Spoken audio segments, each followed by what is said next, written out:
여러분 반갑습니다. 이번 영상은 댓글 리뷰를 해보도록 하겠습니다. 여자들이 돈을 안 모으는 건 남자들 때문이야. 영상을 전에 한번 블로그를 보면서 말씀드렸는데 아예 그때 반응도 그랬어요. 대부분의 반응들이 아예 틀린 말도 아니다. 지금까지는 그걸 받아주는 남자들이 많았기 때문에 사실 그런 측면도 없잖아 있다 그런 반응들이 많으셨는데, 근데 이제 세상이 바뀌었죠. 세상이 바뀔 거를 미리 대비해야 되는데 이제 대비하지 않은 여성들이 잘못이죠. 이제 남자들도 이제 이런 불공정에 대해서 이제는 수용하지 않는다는 남자들이 많이 늘어나니까 지금 흐름이 이렇게 가면서 지금 준비하지 않은 여성들 같은 경우는 오히려 남자 탓을 많이 하는 것 같습니다. 야, 니네들 지금까지는 받아줬잖아. 3천만 원, 5천만 원만 모아도 결혼하자고 했잖아. 근데 왜 갑자기 이것저것 따져? 이러는 거죠. 이제 그런 시절 끝났습니다. 이제 두 번 다시 안 옵니다. 준비 안 하신 여성들 아마 많이들 시집 못 가지 않겠냐, 그런 생각이 많이 듭니다. 여러분들 댓글 한번 보겠습니다. 작년에 설거지론이 진짜 신의 한 수였습니다. 설거지해 줄 베타들의 눈을 뜨게 해서 무임승차하려던 여자들의 계획이 숲으로 돌아갔습니다.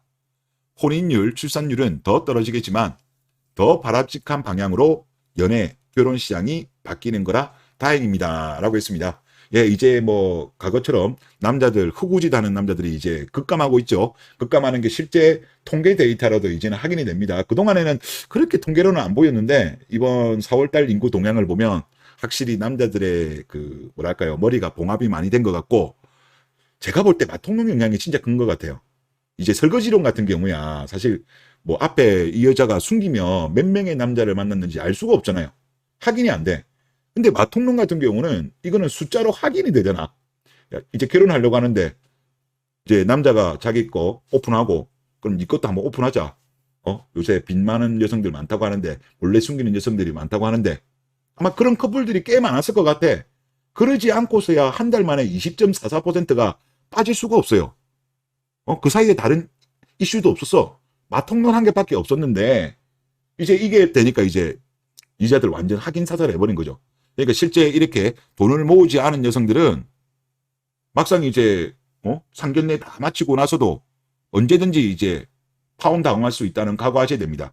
그러니까 이제 3천만 원도 적고 하여튼 어느 정도 돈을 모으지 않은 여성들은요, 괜히 그냥 결혼하려다가 깝치다가 파혼 당할 수 있다는 것도 각오하셔야 될 것 같습니다. 그러니까 애시당초 처음부터 오빠 나 돈 별로 못 모았다, 그거 전제하로 교제를 들어가시는 게 본인 스스로한테 좋지 않겠냐, 그런 생각이 듭니다. 이번에 하여튼 마통령 효과 같아요. 하여튼 다음 달 데이터 보면 확인될 것 같은데 이거는 숫자로 나오는 거기 때문에 이것 때문에 파혼이 많이 일어난 것 같습니다.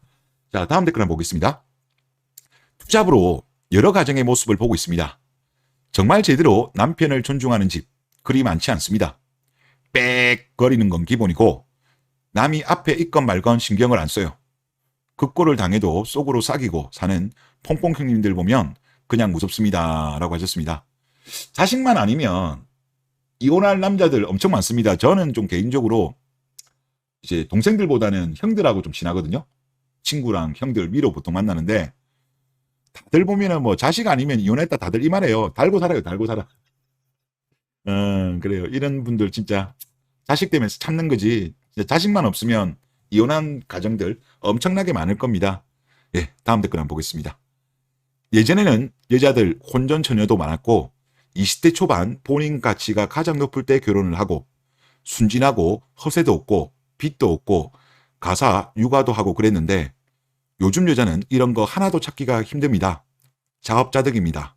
국결 가자고 이렇게 말씀하셨습니다. 아마 그거 하려고 하셨던 것 같은데, 그렇죠. 요즘은 보면 가치 면에서 보더라도 30대 넘어서 결혼하려고 하니까 가치도 당연히 많이 떨어진 시점이고 순진하지도 않고 허세란 허세는 다 부리고 빚도 있고 가사, 육아 이런 것도 전혀 준비가 안 됐죠.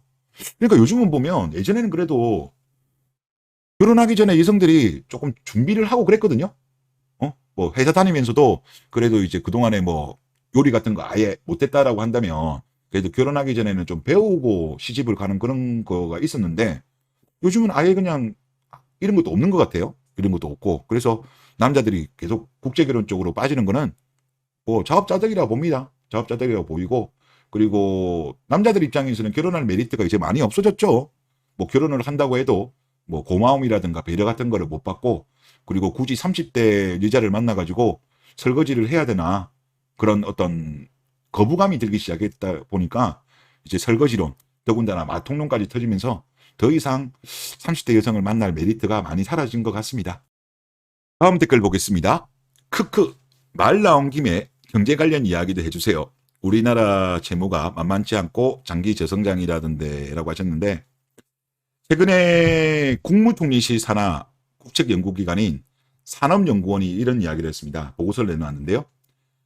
한국 경제에서 수출 주도형 성장은 사실상 끝났다라고 이렇게 내놓았습니다. 보고서를. 2008년도 금융위기 이후 제2차 세계화가 실질적으로 막을 내렸고, 미중 무역 갈등의 골이 깊어지면서 우리 경제가 더 큰 타격을 입었다. 이렇게 이제 분석을 내놨는데, 미중 무역 갈등이 이게 금방 해결될 문제가 아니거든요. 일본처럼 바로 프라자 합의 이후에 뭐 그렇게 됐으면 모르겠지만, 지금 중국 같은 경우는 뭐 금방 안 끝날 것 같아요. 오래 갈 거기 때문에 우리나라는 그 사이에 끼어가지고 아무래도 고래 싸움에 새우등 터지는 꼴이 발생할 것 같고, 그리고 그거 아니라고 하더라도 지금 중국이 우리나라한테 기술을 많이 배웠죠. 많이 배우면서 가성비로 따졌을 때 우리나라를 지금 앞지른 업종들이 지금 많이 나오고 있습니다. 그래서 우리나라가 과거만큼 수출로 벌어먹기가 쉽지 않을 것 같고요. 그리고 지금 현재 우리나라 무역 수지만 보더라도 15개월 연속 적자예요. 최근에는 조금 적자 폭이 많이 줄기는 했습니다만은, 일단 큰 흐름으로 봤을 때 2018년도 이후부터 지금 추세적으로 하락하고 있습니다. 즉 대한민국의 경쟁력이 저는 떨어지고 있는 것이 아닌가, 저는 그렇게 개인적으로 보고 있고, 그리고 국내적으로도 문제가 많죠. 국내적으로 본다면 저는 특히 부동산, 그 다음에 자영업자, 이 두 군데가 저는 크게 문제가 발생할 것 같은데, 어느 쪽이 먼저 터질지는 모르겠지만은 저는 일단은 이쪽이 제일 위험해 보여요. 그리고 지금 일단 금리 같은 경우도 현재 연준에서 금리를 더 올린다는 이야기가 나오고 있죠. 그리고 지금 현재 금리 인하 피크아웃도 저는 그렇게 빨리 안 될 것 같아요. 왜냐하면 지금 전 세계 물가들이 보면 안 떨어져요. 물가가 다 지금 높거든요. 유럽도 그렇고 미국도 그렇고. 그 이유 중에 하나가 공급망 재개편인 것도 물론 있습니다만은, 지금 전 세계적으로 베이버 부모들이 대거 은퇴를 했어요. 그러면서 사실상 인력난이 많이들 겪고 있다고 합니다. 그러다 보니까 임금이 올라간다는 거죠. 사람을 구하기 위해서 임금 인상이 이루어지면서 물가가 안 잡히는 그런 현상이 지금 다른 나라에서도 많이 발생하고 있답니다. 그래서 미국의 금리 피크아웃이 저는 상당히 오래 걸리지 않을까. 원래는 올 초만 하더라도 다들 올해는 피크아웃 될 거라고 예상을 했지만, 지금 최근에 이야기들 들어보면 올해는 물 건너간 것 같고 내년쯤이지 않을까, 이런 이야기들도 지금 많이 흘러나오고 있거든요. 그러면 미국이 기준금리를 인하하지 않는 상태에서 한국은행이 기준금리를 내리지는 못할 거예요. 지금 더군다나 1.75 정도의 지금 기준금리 격차인데 그 상황에서 쉽지 않을 거예요. 그러다 보니까 지금 이미 새마을금고 같은 경우도 연체율이 엄청나게 올라요. 2021년 말 같은 경우는 1.93밖에 안 됐는데 2022년도 말에 3.59, 그리고 6월 21일으로 했을 때 6.40까지 올랐어요. 그럼 한 6개월 만에 3% 가까이 오른 거예요. 그리고 자영업자들도 지금 제가 볼 때 상황이 안 좋아요. 연체율도 계속적으로 올라가고 있고 지금 8년 만에 제대로 나오고 있는데, 지금 자영업자 대출 금액 자체도 물론 증가율은 줄어들긴 했습니다만은 증가는 계속적으로 하고 있어요. 그러니까 자영업자분들이 어떻게 보면 소득이 들어서 그 대출을 상환하면서 디레버리징이 발생해야 되는데 지금 대출이 안 줄어들고 있어. 지금 2023년도 1분기 기준으로 1033조예요. 자영업자 대출이. 그래서 저는 올 하반기가 조금 위험하긴 해요. 일단 정부는 어쩌든가 내년 총선 때문에 막으려고 하는 것 같습니다. 그래서 최대한 막으려고 노력하는데 어떻게 될지 모르겠어요. 그래서 저는 우리나라는 일단 이랬든 간에 장기 저성장으로 저출산 고령화 때문에도 그렇고 과거처럼 수출로 먹고 살기가 쉽지 않고, 우리 내부적으로도 지금 여러 가지 폭탄들이 너무 많습니다. 가계부채, 자영업자들도 지금 장사가 안 되고 이런 문제 때문에 조심하셔야 됩니다. 지금은 허리띠 졸라매고 과거처럼 흥청망청 살 때는 결코 아니다. 그렇게 말씀을 드릴게요. 다음 댓글 읽어보겠습니다. 반지하 전세방 5년, 단독 전세 2년, 회사 오피스텔 1년, 거지같이 모아서 중소기업이어도 2.3억 정도는 모았습니다. 월 30만 원 안 쓰고 모은 겁니다. 야, 대단하십니다. 물론 부업도 있는 대로 어지간히 다 있지요. 수도권 30평대 청약이 되어서 내년에 들어가는데 주거 걱정은 이제 없고 차는 아직 살지 말지 고민 중입니다. 진짜 대단하신 분이다. 국제결혼할 계획이고 잘 될지는 모르지만 어차피 혼자 살아도 초초 절약하는 습관 덕분에 잘 모으고 노후 준비도 열심히 하고 있습니다. 그런데 직장 동료 여성분들 월 식비만 120만 원. 밥값만 120만 원. 뭐 오마카세 가고 그러면 그리 나오겠죠. 꾸미는 데만 100만 원 들어간다고 하네요. 그럼 남는 거 없는데. 중소기업 다니신다고 하셨으니까 그렇게 많지는 않을 것 같은데 얼굴이 이뻐서 호감이 있었는데 월 소비 습관을 알고 나서 바로 정 떨어졌습니다. 월급 서로 대충 각 나오는데 한 푼도 안 모으고 있는 거 보니까 이제 40 넘으신 왕누님들도 앞날 깜깜해 보이네요. 라고 하셨습니다.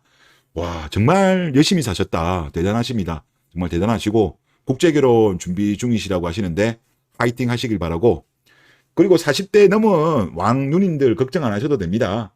이제 40 넘었으니까 20대에 박사까지 마친 전문의 의사가 대시를 할 거니까 이런 분들 너무 걱정 안 하셔도 될 것 같습니다. 예. 그리고 다음 댓글 한번 읽어보겠습니다. 수요가 많으니 수요 탓이다. 크크크. 전형적인 물 빠지면 알몸인 거 드러나는 케이스 아닙니까? 라고 했습니다. 지금 통계청 자료가 이번에 그거죠. 물이 빠지고 있죠. 물소들이 확 빠졌어. 그러면 이제 말씀하신 대로 30대 이자들 중에서 누가 벌거벗고 수영을 했는지 아마 드러날 겁니다. 아마 지금 30대 여성들이 많이 당황스러울 거예요. 갑자기 이렇게 세상이 변할지 몰랐을 분들 꽤 많을 겁니다. 근데 이거는요, 이제 시작입니다. 가면 갈수록 더 할 겁니다. 가면 갈수록 더 할 거기 때문에 예전처럼 좋은 세상 저는 두 번 다시 안 오지 않을까, 저는 그렇게 생각됩니다. 그리고 다음 댓글 보면요, 맞는 말이긴 합니다. 그거죠. 이제 여자들이 돈을 안 모은 게 남자 탓이라는 거. 아니, 지금까지는 맞았지. 이제는 아니라니까. 돈 한 푼 안 모아도 그냥 여자로 태어난 이유로 몸 하나 딸랑 들고 마이너스 통장으로 혼수 좀 사서 취집하면 바로 평생 지갑이 획득 성공합니다. 남편은 한 달에 20-30만 원 정도 용돈 좀 주면 되니까 돈을 모을 이유가 1도 없긴 하지라고 하셨습니다. 이게 보통 이제 40대 언니아들의 성공 전략이었죠. 근데 이 언니들이 너무했어. 너무 심하게 했잖아. 뭐 남편 월급이 뭐 500만 원인 사람도 용돈 15만 원, 20만 원 주고, 어쩌다가 남편이 그 용돈 그 쪼꼬쪼꼬 모아가지고 게임기 사면 그 게임기 욕조에 버리고, 아니, 적당히 했어야지. 그러니까 이 언니들이 이 폐악질이 지금 2030 남자들이 본 거야. 야, 해도 너무하다. 우리 퐁퐁이 형들 보면 불쌍하기도 하고, 한편으로는 자업자득이라고 생각도 되니까 이제 그거를 지켜봤던 남자들이 각성을 한 거죠. 그리고 여러 가지 이론이 나오면서 머리가 봉합이 된 거예요. 그러니까 사실 보면 이 40대 언니들이 지금 2030 여성들 사다리를 걷어찬 거야. 이제 다시는 그런 시대 안 올 겁니다. 뭐 한 몇백 년 뒤에는 올 수 있지. 몇백 년 뒤에는 올 수도 있겠지만, 우리가 뭐 한 100년 내는 두 번 다시 이런 시대는 안 올 것 같고, 갈수록 남자들은 더 까다로워질 것 같습니다. 아마 서구 양남들처럼 되지 않을까요? 남자들이 이제는 책임을 안 지려고 할 겁니다. 서구 남자들이 그렇잖아요. 책임 안 지려고 하다 보니까 결혼도 안 하고 동거와 혼외 출산으로 가버렸잖아요. 지금 우리나라도 법과 제도가 만약에 그게 허용이 된다면, 문화가, 법 제도가 허용된다면 남자들도 아마 글로 갈걸요? 근데 우리나라는 아직 그게 안 되니까 그런 건데, 그러니까 그냥 아예 그냥 믹타오나 국결로 가버린 거잖아요. 하여튼 그렇습니다. 네, 다음 댓글 보면요. 2005년쯤 아랍보 세대가 급하게 결혼하면서 생긴 것 같은데 2010년쯤 한국에 여행 온 일본 여자들에게 들었네요. 요즘 일본은 나이 많은 여자와 젊은 남자가 결혼하는 게 대세입니다. 이분들 나이가 30살 정도 되었었죠. 제가 일본어로 들어서 조금 잘못된 언어일 수도 있지만 직역으로 저렇게 들었었네요. 한국에서도 나이 많은 여성과 젊은 남성이 많아지고 있다고 하는데 이런 거 보면 너무나도 닮아가네요. 라고 하셨습니다. 일본이 제가 그 과거에 그걸 보니까 한 2005년 전후로 해가지고 그동안에 그 아라포 40 정도 주변을 아라포라 하거든요. 어라운드 40. 그 주변에 있는 여성들이 그동안은 재고 재다가 도저히 안 되겠다 해가지고 어린 남자들 꼬셔가지고 결혼을 많이 했다고 합니다. 그러니까 일부들은 그렇게 결혼했고 그것도 뭐 능력이 있고 뭔가 내세울 게 있어야 가능했다고 하더라고요. 근데 어중간한 여성들은 결혼 못하고 그대로 마케인으로 가버린 거죠. 우리나라도 이런 현상이 아마 저는 발생할 거라고 봅니다. 약간씩은 발생하는 게 보이긴 하는데 아직까지는 뭐 보편적인 건 아닌 것 같고 아마 비슷한 현상이 저는 발생할 수도 있다고 보는데 근데 이것도 아무나 안 되죠. 40, 뭐 예를 들어서 30 후반인데 특별히 뭐 이쁘거나 능력이 있거나 돈이 좀 많거나 뭐 이런 케이스나 돼야 어린 남자들이 결혼하지. 제가 볼 때 그거 아니면 결혼 못할 거입니다. 못할 거고 그리고 일본하고 우리하고 좀 경우가 다른 게 그때 같은 경우는 지금으로 보면 20년 전이잖아요. 지금에 비해서는 어떤 이런 정보가 일본 같은 경우도 그렇게 발달되지 않았을 겁니다. 정보 교류가. 근데 지금 같은 경우는 아시겠지만 20년 지난 사이에 인터넷 문화가 엄청나게 발달이 되었죠. SNS 문화가. 그러다 보니까 일본처럼 당할 호구 남자들이 많을까? 저는 적을 것 같거든요. 그래서 일본의 그때 당시 아라포 중에서 어린 남자 꼬신 케이스가 우리나라는 적을 것 같습니다. 예. 그래서 지금 이제 좀 늦으신 분들은 어떻게 보면 인정할 거 인정하시고 40대 이후의 삶을 미리미리 준비하시는 게 현명한 방법이지 않을까 그런 생각이 듭니다. 네, 이번 영상 여기서 마치겠습니다.